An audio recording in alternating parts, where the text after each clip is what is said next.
اما بعد فاعوذ باللہ من الشیطان الرجیم بسم اللہ الرحمن الرحیم الحمد للہ رب العالمین الرحمن الرحیم مالک یوم الدین ایاک نعبد و ایاک نستعین اہدنا الصراط المستقیم صراط الذین انعمت علیہم غیر المغضوب علیہم ولا الضالین آمین۔ رب اشرح لی صدری ویسر لی امری واحلل عقدۃ من لسانی یفقہوا قولی۔ اللہم ربنا الہمنا رشدنا واعذنا من شرور انفسنا، اللہم ارنا الحق حقا وارزقنا اتباعہ وارنا الباطل باطلا وارزقنا اجتنابہ۔ اللہم ربنا یسر لنا امورنا کلہا واتمم لنا بالخیر وتقبل منا فإنک خیر المتقبلین، آمین یا رب العالمین۔ معزز حاضرین اور محترم خواتین، ہم اللہ کے نام سے اس سال کی نماز تراویح کے ساتھ دورہ ترجمہ قرآن کا آغاز کر رہے ہیں۔ اس سے پہلے میں عرض کر چکا ہوں کہ اب میری عمر بھی کافی ہو چکی ہے، قمری حساب سے 68 برس مکمل ہو چکے ہیں، اور مختلف قسم کے عوارض بھی مجھے لاحق ہیں، اور بہت سے احباب نے اور رفقاء نے مشورہ دیا تھا کہ میں اتنا بڑا بوجھ اپنے ذمے نہ لوں، لیکن میں نے خالصتاً توکلاً علی اللہ اس کی ہمت کی، اس کا ارادہ کیا، اس کے لیے اہتمام بھی خصوصاً ہوا ہے۔ مجھے اندازہ ہے کہ اب میرے خیالات کی جو رو ہے وہ اب اتنی تیز نہیں ہے جتنی کبھی ہوا کرتی تھی۔ کراس ریفرنسز بھی جو ہیں قرآن حکیم کے وہ اتنے مستحضر نہیں ہیں جتنے کبھی ہوتے تھے، بلکہ واقعہ یہ ہے کہ میری زبان بھی بعض اوقات لڑکھڑاتی ہے، اس لیے کہ مجھے جو ادویات استعمال کرنی پڑتی ہیں ان کا اعصاب پر بھی اثر ہوتا ہے، اور جو ہمارے اعضائے رئیسہ ہیں ان پر بھی اثر ہوتا ہے۔ بہرحال ان سب کے علی الرغم اللہ کا نام لے کر آغاز کر رہے ہیں۔ میری انتہائی نگارش یہی ہے، تیرے نام سے ابتدا کر رہا ہوں۔ ابھی میں نے سورہ فاتحہ کی تلاوت کی اور آپ نے سماعت فرمائی۔ یہ سورہ مبارکہ مصحف کے اعتبار سے تو پہلی سورت ہے ہی، سب کو معلوم ہے، لیکن یہ بھی نوٹ کر لیجئے کہ یہ نزول کے اعتبار سے بھی سب سے پہلی مکمل سورت جو حضور پر نازل ہوئی وہ یہی ہے۔ اس سے قبل متفرق آیات نازل ہوئیں، 5 آیتیں سورہ علق کے آغاز میں، کچھ آیتیں سورہ قلم یا سورہ نون کے آغاز میں، کچھ آیتیں سورہ مزمل کی ابتدا کی، کچھ آیتیں سورہ مدثر کے آغاز کی۔ 5ویں وحی تقریباً اس پر اجماع ہے کہ یہ سورۃ الفاتحہ کی ہے، اور یہ مکمل سورت ہے جو حضور پر نازل ہوئی۔ سورۃ الفاتحہ کے معنی ہوئے افتتاحی سورت، فتح یفتح کے معنی ہے کھولنا، مفتاح کنجی کو کہتے ہیں، چابی کو۔ تو یہ اوپننگ سورہ آف دی قرآن، قرآن حکیم کی افتتاحی صورت۔ ویسے جیسا کہ میں تعارف قرآن کے ضمن میں عرض کر چکا ہوں، عربوں کا یہ مزاج تھا کہ جس چیز سے انہیں خصوصی محبت ہوتی تھی اس کے بہت سے نام رکھتے تھے۔ اس کے بھی بہت سے نام ہیں۔ سورۃ الفاتحہ سب سے عام ہے، لیکن الکافیہ، الشافیہ، ام القرآن، اساس القرآن، کم سے کم یہ 4 نام تو میں سمجھتا ہوں کہ ہر مسلمان کو مزید معلوم ہونے چاہیے، اور بھی بہت سے نام۔ اس سورہ مبارکہ کی بالاتفاق و بالاجماع 7 آیتیں ہیں، اگرچہ ان کی ترتیب میں کچھ اختلاف ہے۔ ایک رائے، یہ رائے امام شافعی کی بھی ہے اور بصرہ کے جو قراء تھے ان کی بھی ہے، کہ آیت بسم اللہ بھی سورہ فاتحہ میں شامل ہے، اس کا جز ہے، وہ اس کو شامل کر کے پھر 7 آیتیں بناتے ہیں۔ تو آخری جنہیں ہم دو آیتیں سمجھتے ہیں صراط الذین انعمت علیہم غیر المغضوب علیہم ولا الضالین، وہ ان کے نزدیک ایک آیت ہے۔ تو گویا کہ نتیجہ یہ نکلا کہ آیتوں کی تعداد 7 ہی رہتی ہے۔ امام ابو حنیفہ رحمۃ اللہ علیہ کا موقف اور کوفے کے جو قراء تھے ان کا بھی موقف یہ ہے کہ آیت بسم اللہ نہ سورہ فاتحہ کا جز ہے نہ کسی اور سورت کا جز ہے، سوائے ایک مقام پر جہاں حضرت سلیمان علیہ السلام کا خط جو ہے نقل ہوا ہے، جو انہوں نے ملکہ سبا کو لکھا تھا، انہو من سلیمان و انہو بسم اللہ الرحمن الرحیم۔ تو قرآن کے مطلب میں صرف اسی جگہ پر یہ آیت شامل سمجھتے ہیں، باقی یہ صرف علامت کے طور پر کہ یہاں سے ایک نئی سورت شروع ہو رہی ہے درج کی گئی ہے۔ اس سورہ مبارکہ کو الصلاح قرار دیا گیا ایک حدیث میں، اس کا جو اسلوب ہے وہ دعا کا ہے، اور دعا کے ساتھ اس کی جو مناسبت ہے اور پھر اسی کی وجہ سے ہماری نماز کا یہ جزو لا ینفک بنا دیا گیا، بلکہ ایک حدیث جو میں آپ کو سناؤں گا اس میں اسی کو نماز قرار دیا گیا، الصلاح یہی ہے۔ ویسے وہ حدیث مبارک موجود ہے، من لم یقرأ بفاتحۃ الکتاب لا صلاۃ لمن لم یقرأ بفاتحۃ الکتاب، جو شخص سورہ فاتحہ کی تلاوت نہیں کرتا اس کی کوئی نماز نہیں۔ اس کے حوالے سے بھی ہمارے ہاں 2 مسلک ہیں، ذکر صرف اس لیے کر رہا ہوں کہ آپ کے علم میں ہو، ان میں کوئی بنیادی فرق نہیں ہے، کسی بھی ایک رائے کا انسان قائل اور حامل ہو سکتا ہے بغیر اس کے کہ دوسرے کو بالکل غلط قرار دے، بلکہ یہ کہ اس کے لیے بھی گنجائش اپنے ذہن میں اور اپنے دل میں رکھے۔ تو ایک رائے یہ ہے کہ یہ میں کیا عرض کر رہا تھا، کوئی بھول گیا ہوں۔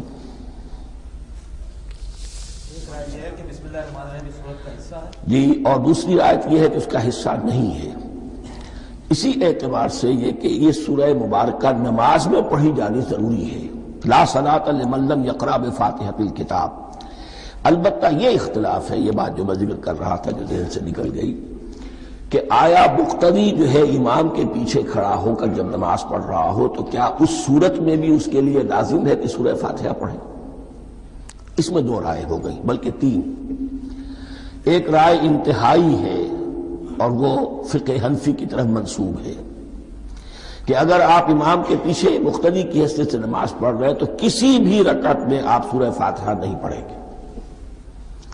ایک دوسری بالکل برعکس رائے ہے، وہ امام شافعی رحمۃ اللہ علیہ کی ہے کہ ہر حالت میں چاہے امام جہری رکعت پڑھا رہا ہو جس میں وہ بلند آواز سے سورہ فاتحہ پڑھ رہا ہو، اور چاہے وہ سری رکعت ہو، ہر حالت میں مقتدی کو بھی پڑھنی ہے۔ ایک تیسری رائے بین ہے، وہ امام مالک کی ہے رحمۃ اللہ علیہ، کہ جو سری رکعت ہے جس میں کہ امام بھی خاموشی سے پڑھ رہا ہے مقتدیوں کو بھی پڑھنی چاہیے، جو جہری رکعت ہے جس میں کہ امام بلند آواز سے پڑھ رہا ہے اس میں مقتدیوں کو خاموش رہ کر پوری توجہ جو ہے سننے پر صرف کر دینی چاہیے۔ اذا قرئ القرآن فاستمعوا له وانصتوا، جب قرآن پڑھا جا رہا ہو تو پوری توجہ اس کے پڑھنے پر مرکوز کر دو اور خود خاموش رہو۔ میرے اپنی رائے میں یہ تیسری رائے سب سے زیادہ صائب ہے اور اس میں کسی طرح کی بھی کوئی پیچیدگی پیدا نہیں ہوتی۔ بہرحال اس سورہ مبارکہ کا جو اسلوب ہے میں نے عرض کیا دعائیہ ہے، البتہ قرآن مجید کے علم اور حکمت کے اعتبار سے، اس کے فلسفے کے اعتبار سے ایک بات سمجھ لینی چاہیے۔ قرآن کا فلسفہ یہ ہے کہ بنیادی ہدایت ہر انسان کے دل میں موجود ہے، بالقوہ، پوٹینشلی۔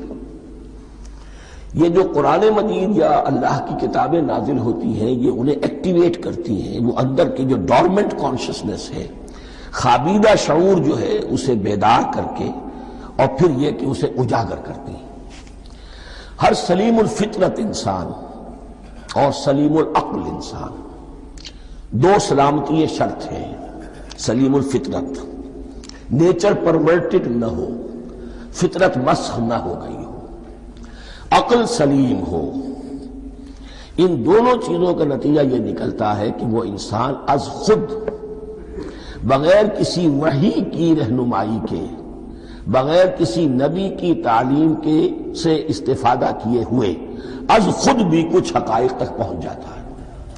اور وہ حقائق کیا ہے؟ نمبر 1 یہ کہ اس کائنات کا ایک خالق ہے اور وہ ایک ہے، اور وہ تمام صفات کمال سے متصف ہے۔ نمبر 2 یہ کہ انسان کی زندگی صرف یہ زندگی نہیں ہے، بلکہ ایک اور زندگی ہے کہ جس میں اس زندگی کے اعمال کے نتائج برآمد ہوں گے۔ یہ 2 باتیں، اس کی زیادہ وضاحت کے ساتھ جو ہے اس کا تذکرہ آئے گا سورہ لقمان میں، جہاں حضرت لقمان کی شخصیت کا تذکرہ ہے۔ لیکن یہاں صرف یہ بات سمجھ لیجئے کہ قرآن کا فلسفہ یہ ہے کہ ہر انسان میں، ہر فرد نوع بشر میں جو اپنی ولادت کے وقت مسلم ہوتا ہے، حضور کی حدیث ہے کل مولود یولد علی الفطرہ ابواہ یحودانہ او ینصرانہ او یمجسانہ، ہر بچہ نوع انسانی کا فطرت اسلام پر پیدا ہوتا ہے، وہ فطرت کے اندر وہ ہدایت ودیت ہے۔ اب اگر وہ فطرت بس نہیں ہوئی اور عقل جو ہے وہ صحیح رخ پر کام کر رہی ہے تو ان 2 حقائق تک وہ انسان خود پہنچ جائے گا۔ لیکن ان دونوں حقائق تک پہنچنے کے بعد اب وہ دست بستہ دعا کرے گا کہ اے رب اب مزید ہدایت تو مجھے عطا فرما۔ ایک تو یہ کہ میں کیا کروں کیا نہ کروں، میری عقل اس میں ٹھوکر کھا سکتی ہے، میں کسی اچھی چیز کو بری سمجھ سکتا ہوں، کسی بری کو اچھی سمجھ سکتا ہوں، تو مجھے صحیح راستہ، صحیح راہ ہدایت پر چلا۔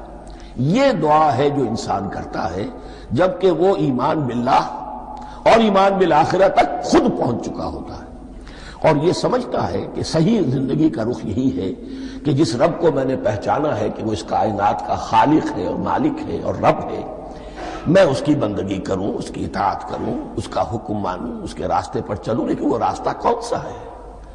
اس کے لیے پھر دست بدعا ہوتا ہے کہ پروردگار تو میری رہنمائی فرما۔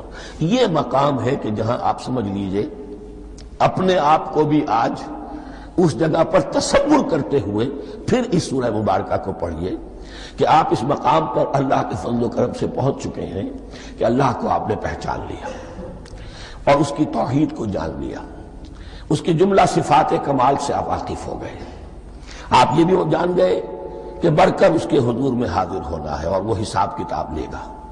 پھر آپ نے یہ عہد بھی کر لیا کہ اب زندگی گزارنی ہے اس رب کی بندگی میں، اسی کی فرما برداری میں۔ اب یہاں کھڑے ہو کر آپ پوچھتے ہیں کہ اللہ مجھے وہ تفصیلی ہدایت عطا فرما، ایسا نہ ہو کہ کبھی میں کسی راستے پر چلتا ہوا کسی پگڈنڈی پر مڑ جاؤں اور وہ تھوڑی سی جو ڈیوییشن ہو میرے راستے کی وہ میری عاقبت کو برباد کر دے۔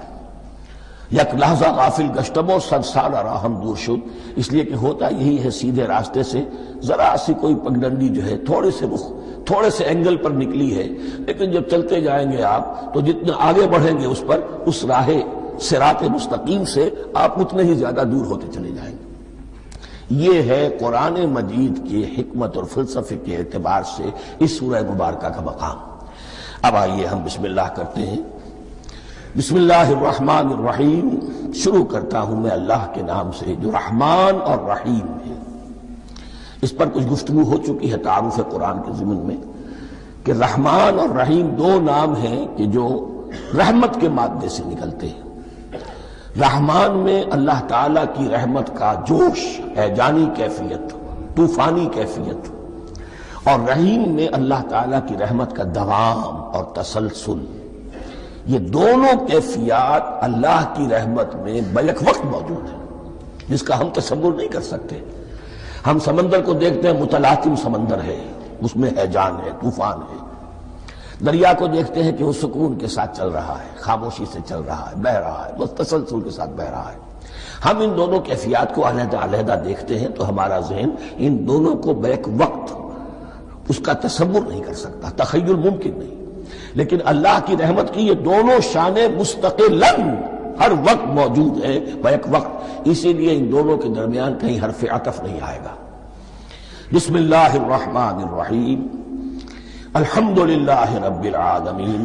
کل حمد، اور حمد کو ذہن میں رکھ لیجئے، حمد مساوی ہے تعریف جمع شکر۔ عام طور پر ترجموں میں ایک لفظ لایا جاتا ہے، کل تعریف اللہ کے لیے، یہ کافی نہیں ہے۔ تعریف آپ کسی شے کی کر سکتے ہیں جس میں کوئی حسن ہے، خوبی ہے، کسی بھی اعتبار سے، خواہ آپ کو اس کے حسن و خوبی سے کوئی فائدہ حاصل نہیں ہو رہا۔ ایک پھول ہے، بہت خوبصورت ہے، بس ٹھیک ہے، خوبصورت ہے، آپ نے کہا، تعریف کر دی۔ شکر کرتے ہیں آپ اس شے کا جس سے آپ کو کوئی فائدہ پہنچا ہو، استفادہ ہوا ہو، آپ کی کوئی ضرورت پوری ہوئی ہو، آپ کی کوئی مشکل دفع ہوئی ہو۔ اور آپ دیکھیں گے کہ حمد میں یہ شکر کا پہلو غالب ہے۔ جتنی بھی دعائیں ہیں حضور سے منقول، شکر کے مقام پر وہاں حمد آتا ہے۔ بھوک لگی ہوئی تھی، کھانا کھایا، الحمدللہ الذی اطعمنی وسقانی۔ اب یہاں دیکھیے ترجمہ تعریف نہیں، شکر ہے اس اللہ کا جس نے مجھے کھلایا اور پلایا۔ آپ بیت الخلاء سے باہر آئے، نجاستیں آپ سے دور ہو گئیں، طبیعت میں انشراح ہوا، الحمدللہ الذی اذھب عنی الاذی وعافانی۔ وہ شکر ہے اس اللہ کا جس نے اذیت بخش چیزیں مجھ سے دور کر دیں اور مجھے عافیت بخشی۔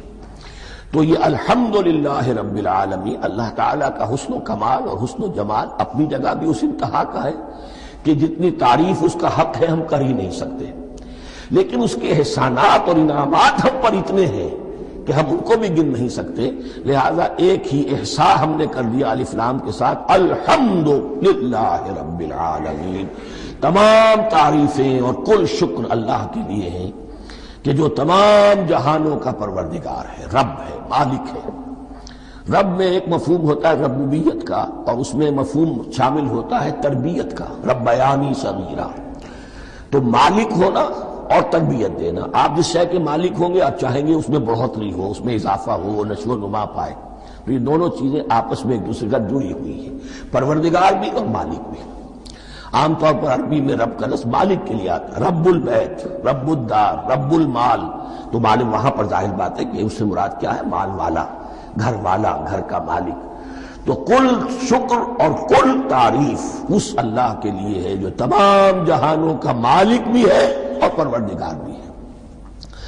الرحمن الرحیم، رحمان ہے اور رحیم ہے۔ اب دوبارہ اس کی میں وضاحت نہیں کروں گا۔ مالک یوم الدین، یوم دین کا مختار مطلق ہے۔ دین عربی زبان میں کہتے ہیں بدلے کو، دناہم کما دانو، کما تدینو تو دانو، یہ کہاوت ہے۔ جیسے اردو میں ہم کہتے ہیں جیسا کرو گے ویسا بھرو گے، کما تدینو تو دانو۔ تو یہ ہے بدلہ، اس کا بنیادی مفہوم جو ہے وہ بدلہ ہے۔ تو بدلے کا ایک دن ہے جس دن فیصلہ ہوگا کہ کون کیا کما کر لایا ہے اور اسے کیا بدلہ ملنا چاہیے۔ آیا اس کا برائیوں کا پلڑا بھاری ہے کہ اسے سزا ملنی چاہیے، یا اس کی حسنات اور نیکیوں کا پلڑا بھاری ہے کہ اسے جزا ملنی چاہیے، اس کا انعام اور اکرام کے ساتھ معاملہ کیا جانا چاہیے۔ وہ ایک دن ہے، اسے ہم یوم القیامہ کہتے ہیں۔ اور لیکن اصل بات جو یہاں کہی گئی، یعنی ایک جملے میں تین باتوں کا اعتراف ہو رہا ہے۔ بعث بعد الموت، ایک دن آئے گا کہ ہم مرنے کے بعد تمام انسان اٹھا لیے جائیں گے، پھر حساب و کتاب، پھر اللہ کے ہاں حاضری ہوگی اور حساب کتاب ہوگا۔ اور تیسرے یہ کہ اس حساب کتاب کے دن کا مختار مطلق اللہ ہے، یعنی کسی اور کو اپنے ذہن میں سہارا بنا کر آپ زندگی گزاریں کہ وہ مجھے چھڑا لے گا، یا وہ ہستی جو ہے اتنی زوردار ہے کہ وہ مجھے بچا لے گی، اس سے اپنے دل کو، اپنے ذہن کو بالکل پاک کر لیجئے۔ مالک یوم الدین، ایک دوسری جگہ پر قرآن میں آیا ہے، اس روز کوئی پکارنے والا پکارے گا، لمن الملک اليوم للہ الواحد القہار، آج کے دن کس کا اختیار مطلق ہے؟ اور پھر کہا جائے گا اللہ کے لیے، الواحد قہار، جو پوری طرح چھایا ہوا ہے، مستولی ہے۔ تو مالک یوم الدین، جو جزا و سزا کے دن کا مالک ہے۔ اب یہاں سے کلام ایک رخ بدل رہا ہے۔ ابھی تک تو یہ غائبانہ انداز میں کلام ہو رہا ہے، اللہ سے خطاب نہیں آیا اس میں ابھی۔ الحمدللہ رب العالمین الرحمن الرحیم مالک یوم الدین۔ اب خطاب ہے، ایاک نعبد و ایاک نستعین، ہم صرف تیری ہی بندگی کرتے ہیں اور کریں گے، اور ہم صرف تجھ ہی سے مدد مانگتے ہیں اور مانگیں گے۔ یہ ترجمہ میں کیوں کر رہا ہوں کہ یہ فعل مضارع ہے۔ عربی زبان میں فعل مضارع حال اور مستقبل دونوں کو کور کرتا ہے۔ کا جو ہے مفعول فاعلی جو ہے، مفعول جو ہے اس میں ضمیر مفعول ہی اسے پہلے لا کر حشر کا مضمون پیدا ہو گیا۔ ہم تیری بندگی کرتے ہیں نہیں، ہم تیری ہی بندگی کرتے ہیں اور کریں گے۔ حال میں ترجمہ کیجئے تو یہ اظہار حال ہے، اور مستقبل میں ترجمہ کیجئے تو یہ ایک عہد ہے، قول و قرار ہے، بہت بڑا معاہدہ ہے۔ وَإِيَّاكَ نَسْتَعِينُ، اور صرف تجھ ہی سے مدد مانگتے ہیں اور مانگیں گے۔ اس میں بھی حال کا ترجمہ اظہار حال، اللہ کرے کہ واقعی ہمارا حال وہی ہو، جب ہم یہ الفاظ کہتے ہیں تو واقعتاً ہم اس پر پورے اتر رہے ہوں کہ اسی کی بندگی کر رہے ہوں اور اسی سے ساری استعانت اور استمداد کر رہے ہوں۔ جہاں تک مستقبل کا تعلق ہے وہ پھر ایک عہد ہے، اہدنا الصراط المستقیم، یہ مقام وہ آ گیا کہ یہاں تک تو اے پروردگار ہم پہنچ گئے، تیرے فضل سے، تیرے کرم سے، فطرت سلیمہ بھی تیری عطا کردہ تھی، عقل سلیم بھی تیری ودیعت کردہ تھی، ان دونوں کی روشنی سے ہم یہاں تک تو پہنچ گئے۔ اب ہماری جو ضرورت ہے، احتیاج ہے، وہ کیا ہے؟ اہدنا الصراط المستقیم، ہدایت بخش ہمیں سیدھے راستے کی۔ یہاں دو باتیں سمجھ لیجئے، انفرادی سطح پر انسان کے لیے نہ معلوم کتنے مرحلے آتے ہیں ہر روز کہ جس میں وہ ایک چھٹک کر کھڑا ہو جاتا ہے، یہ کروں یا یہ کروں، دو آلٹرنیٹو سامنے آ رہے ہیں، فیصلہ کرنا مشکل ہو رہا ہے، قدم قدم پر ہدایت کی ضرورت ہے۔ اور اجتماعی طور پر نوع انسانی تین بڑے بڑے تمدنی مسائل میں واقعہ یہ ہے کہ تسلیم کر لیا جانا چاہیے کہ عقل انسانی اس کو راستہ نہیں دکھا سکتی۔ عام معاشرتی سطح پر مرد اور عورت کے درمیان حقوق اور اختیارات کا کیا توازن ہو، ناممکن ہے، انسان طے نہیں کر سکتا۔ انسان یا مرد ہے یا عورت ہے، عورت سوچے گی اپنے اپنے جذبات کا، اپنے خیالات کا لحاظ رکھے گی، مرد کے جذبات و احساسات کا اس کا کوئی تصور ہی ممکن نہیں۔ مرد سوچے گا اسے اپنے احساسات معلوم ہے، لیکن یہ کہ عورت کے احساسات سے وہ نابلد ہے، ان کو محسوس کر ہی نہیں سکتا، لا محالہ وہ اپنے بارے میں وہ جو بھی نظام بنائے گا اس میں وہ اپنی بالادستی رکھے گا۔ وہ تو ایک ہی ہستی ہو سکتی ہے کہ جو دونوں کی خالق ہے، مرد کی بھی عورت کی بھی، اور اس کو دونوں سے محبت ہے، دونوں کا خیر خواہ ہے، دونوں کا رب ہے، دونوں کو پروان چڑھانا چاہتا ہے۔ اسی طرح فرد اور معاشرہ یا ریاست، حکومت اور ریاست ہمیشہ یہ چاہتی ہے کہ سارے اختیارات ہمارے ہاتھ میں آ جائیں، ٹوٹلیٹیرین سوسائٹی ہو، بس ہم حکم دیں اور لوگ اس پر چلیں۔ افراد یہ چاہتے نہیں، ہمیں آزادی ہونی چاہیے۔ اب آپ دیکھیے کہ دنیا میں کتنے جھگڑے چلتے ہیں اسی پر، فریڈم فریڈم فریڈم۔ وہ فریڈم واقعتاً اپنی جگہ پر ایک شے ہے، افراد کی آزادی ہونی چاہیے، لیکن افراد کی آزادی اتنی نہ ہو جائے کہ وہ مادر پدر آزاد ہو جائے، کوئی قانون، کوئی قاعدہ، کوئی اخلاقی کوئی حدود اور قیود جو ہے ان کا پابند نہ رہے۔ تو اب کہاں ہے وہ نقطہ اعتدال کہ جس میں انسان کی انفرادی آزادی، انفرادی اختیار اور ادھر اجتماعی مصلحتیں جو ہیں ان کو بیلنس کیا جا سکے؟ انسان طے نہیں کر سکتا، صرف اللہ ہی اس کے لیے نظام دے سکتا ہے۔ تیسرا مسئلہ ہے سرمایہ اور محنت، اس میں کیا توازن ہو؟ سرمایہ اور محنت دونوں مل کر کچھ بنا رہے ہیں، کچھ پروڈیوس کر رہے ہیں۔ اب اس میں نفع جو ہوا ہے اس میں سرمایہ کا کتنا حصہ ہونا چاہیے اور لیبر کا کتنا ہونا چاہیے، کون طے کر سکتا؟ اس کے لیے بھی کہ ایسا نہ ہو کہ سرمایہ داری جو ہے آکاش بیل بن کر پورے معاشرے پر چھا جائے اور غریب بیچارہ، مزدور بیچارہ، کاشتکار بیچارہ وہ گویا کہ چکی کے دو پارٹوں میں پس کر رہ جائے، اس کی کوئی حیثیت نہ رہ جائے۔ لیکن یہ کہ دوسری طرف اگر یہ کہ مزدور کا جو حق ہے اس سے زیادہ اس کو دے دیا جائے تو سرمایہ جو ہے وہ سکڑ جائے گا، شائی ہو جائے گا، وہ پھر میدان میں نہیں آئے گا۔ کیا کیا جائے؟ کون سا نقطہ عدل و اعتدال ہے؟ یہ تین مسائل ایسے ہیں، اہدنا الصراط المستقیم۔ تو یوں سمجھیے کہ ایک جو بنیادی ہدایت تھی، ایک اللہ کو پہچان لینا، یہ جان لینا کہ کل حسن و جمال اور تمام انعام و اکرام کا منبع اس کی ذات ہے، وہ رحمان ہے اور رحیم ہے، اور یہ جان لینا کہ مرنے کے بعد جی اٹھنا ہے، حساب کتاب ہے، فیصلہ ہوگا جزا و سزا کا، اور مختار مطلق اس دن کا اللہ ہے۔ پھر یہ عہد کر لینا ایاک نعبد و ایاک نستعین۔ اس کے بعد دعا، پروردگار ہمیں ہدایت پر قائم رکھ، ہماری ہدایت میں اضافہ فرما۔ اس ہدایت کے لفظ کو سمجھ لیجئے، بنیادی ہدایت، تفصیلی ہدایت، قدم قدم پر ہدایت، ہدایت پر ہدایت۔ والذین اہتدوا زادہم ھدی، جو لوگ ہدایت کے راستے پر آتے ہیں اللہ ان کی ہدایت میں اضافہ کرتا ہے۔ تو یہ قدم قدم پر ہمیں ہدایت کی ضرورت ہے اور مرحلہ وار ضرورت ہے۔ ہدایت اس کو بھی کہتے ہیں کہ کسی نے آپ سے کوئی پتہ پوچھا، آپ نے کہا ادھر جانا، پھر دوسری گلی میں مڑنا، پھر جانا دو تین لائٹیں چلے جانا، پھر مڑنا وغیرہ وغیرہ، یہ بھی ہدایت ہے، نظری طور پر آپ نے بتایا ہے۔ ایک ہدایت یہ ہوئی کہ بھائی میں چلتا ہوں آپ کے ساتھ، میں آپ کو وہاں تک پہنچا دوں گا تاکہ آپ کو دقت نہ ہو، آپ نے منزل تک پہنچا دیا۔ ان دونوں کے درمیان، یہ تو میں نے ایک فرد کی مثال دی ہے، اللہ اور بندے کے درمیان نہ معلوم کتنے مراحل ہیں ہدایت کے۔ تو کسی وقت بھی انسان اپنے آپ کو ہدایت خداوندی سے مستغنا نہیں سمجھ سکتا، اور نہیں تو پروردگار جو ہدایت دی ہے اس پر ہدایت پر قائم رکھ۔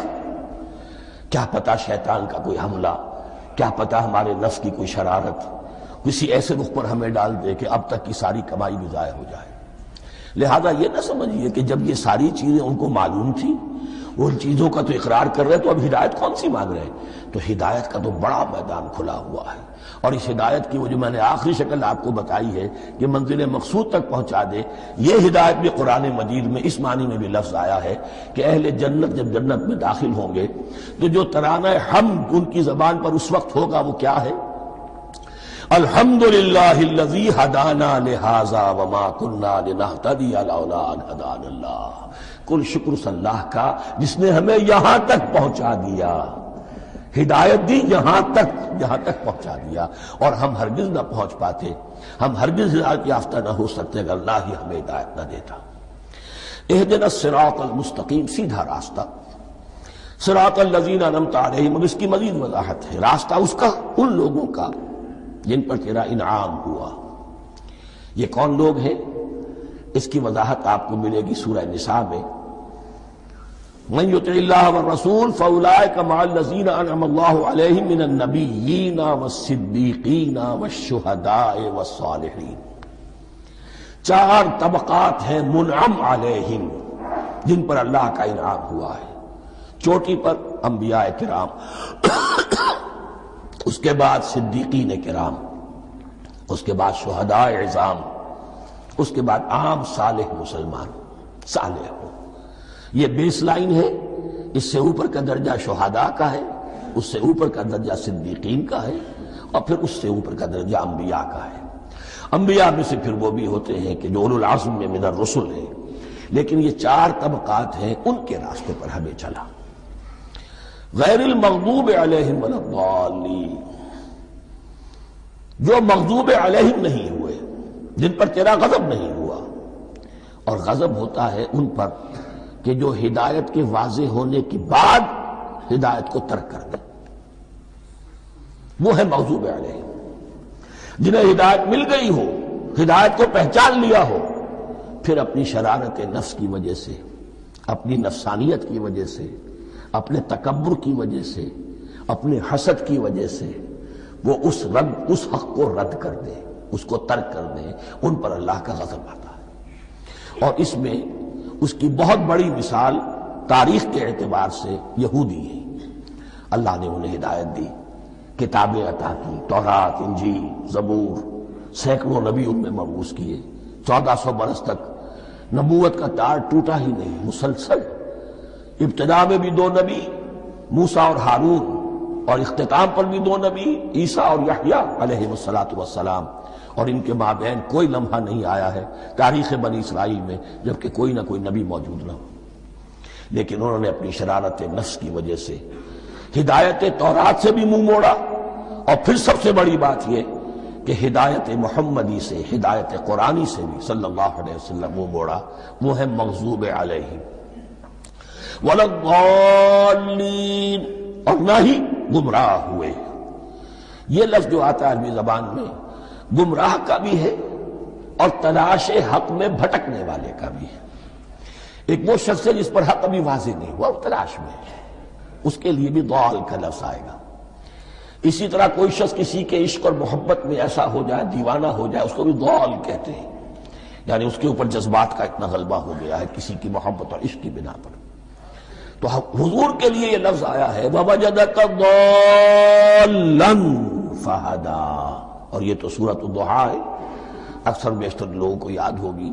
تو یہ جو ضلال کا لفظ ہے اس میں سمجھ لیجئے ضروری نہیں ہے کہ وہ گمراہ ہو، بلکہ وہ بھی کہ جو ابھی راہ ہدایت کی طلب میں اس کے حصول کے لیے اس کی تلاش میں کوشاں ہیں، اور وہ بھی کہ جو کسی مغالطے کی وجہ سے حق سے منحرف ہو جائے۔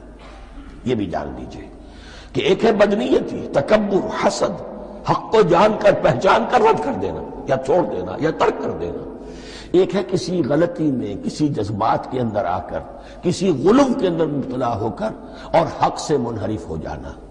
اس کی جو سب سے بڑی مثال ہے وہ نصارہ ہے، عیسائی ہے۔ حضرت مسیح کو انہوں نے مانا لیکن غلو کیا، یہ لفظ آئے گا آگے، لا تغلو فی دینکم، اپنے دین میں غلو نہ کرو۔ جیسے ہمارے ہاں بھی بعض لوگ ہیں جو حضور صلی اللہ علیہ وسلم کی تعریف میں، حضور صلی اللہ علیہ وسلم کے ساتھ اپنی محبت کے اظہار میں غلو کر جاتے ہیں۔ یہ انتہا درجے کو ہو گیا تھا حضرت مسیح علیہ السلام کے ماننے والوں میں، اور اس کی بنا پر انہوں نے تثلیث کا عقیدہ ایجاد کر لیا اور حضرت مسیح علیہ السلام کو اللہ کا بیٹا بنا دیا۔ تو اس کی سب سے بڑی مثال ضالین کی اس اعتبار سے کہ ہدایت پانے کے بعد کسی بدنیتی سے نہیں بلکہ کسی اچھے جذبے میں غلو کی وجہ سے رسول سے محبت کرنا تو اچھا جذبہ ہے، لیکن یہ محبت بھی ایک حد میں رہنی چاہیے۔ غلو کرے گی تو ظاہر بات ہے کہ اس کے بعد وہ گمراہی کی طرف لے جائے گی۔ تو یہ ہے اس سورہ مبارکہ کا ترجمہ، اور اس کے بعد آخر میں آمین کہنا یہ مسنون بھی ہے، کہنا چاہیے۔ البتہ اختلاف یہاں بھی صرف اتنا ہے کہ نماز میں جب آپ امام کے ساتھ ہیں، وہ اگر جہری قرات کر رہا ہے تو آیا اس کے بعد آپ کو بھی بالجہر کہنا ہے آمین یا نہیں کہنا، یہ اختلاف ہے، ان میں کوئی فرق واقع نہیں ہوتا۔ یہ چیز متفق علیہ کہ کہنا ہے آمین، بلکہ یہ آمین تو یہودیوں میں ہے، یہ آمین جو ہے یہ عیسائیوں میں بھی ہے۔ ان کی بھی جو پریئر لارڈس پریئر ہے اس کے بعد آمین، وہ آمین کہتے ہیں، وہ فرق وہ لفظ ایک ہی ہے، اس لیے کہ عبرانی زبان اور عربی زبان یا تو ہم یہ کہہ سکتے ہیں کہ دونوں بہنیں ہیں، کوئی ایک مشترک زبان تھی ان کی ماں جس کی یہ دو بیٹیاں ہیں، اور یا یہ کہنا پڑے گا کہ عربی زبان کی ماں جو ہے وہ عبرانی زبان ہے۔ بہرحال بڑا قریبی رشتہ عربی کا اور عبرانی کا ہے، اس اعتبار سے وہ آمین۔ اب آپ کو معلوم ہے ہم السلام علیکم وہ کہتے ہیں، وہ سلام کہتے ہیں، فرق کیا ہے؟ وہ تو تلفظ کا فرق ہے۔ اسی طریقے سے اور بہت سے الفاظ ہیں، میں بعد میں بتا۔ اب میں اس سورہ مبارکہ کے بارے میں خاص حدیث آپ کو سنانا چاہتا ہوں، اور اسی سے در حقیقت جو امام ابو حنیفہ کا موقف ہے رحمۃ اللہ علیہ، اس کی حقانیت مزید مبرہن ہو جائے گی۔ یعنی کیا کہ آیت بسم اللہ سورہ فاتحہ کا جز نہیں ہے، سورہ فاتحہ الحمدللہ رب العالمین سے شروع ہوتی ہے۔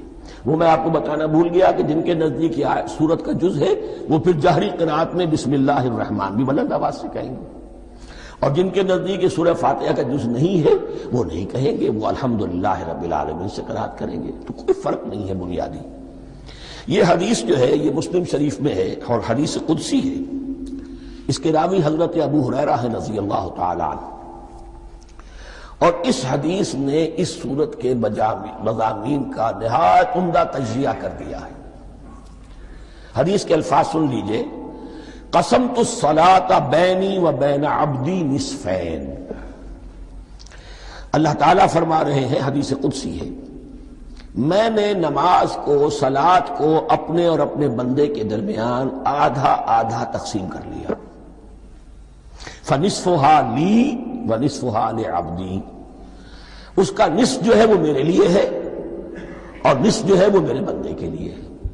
وَلِعَبْدِي مَا سَأَلَ، اور جو میرے بندے نے مانگا میں اسے دوں گا، میرا وعدہ ہے یا میں نے اسے دیا۔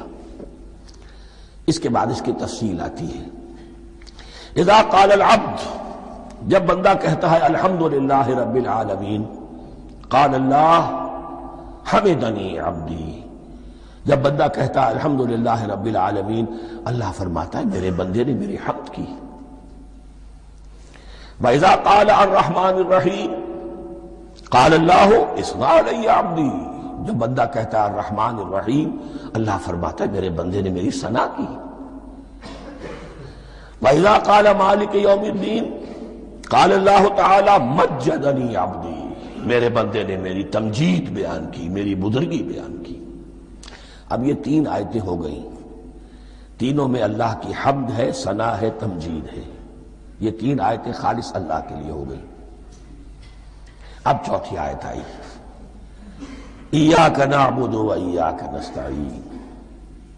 اس کے بارے میں جب بندہ کہتا ہے اذا قال العبد ایاک نعبد و ایاک نستعین، قال اللہ تعالی ھذا ما بینی و بین عبدی ولعبدی ما سأل، یہ میرے اور میرے بندے کے درمیان ہے۔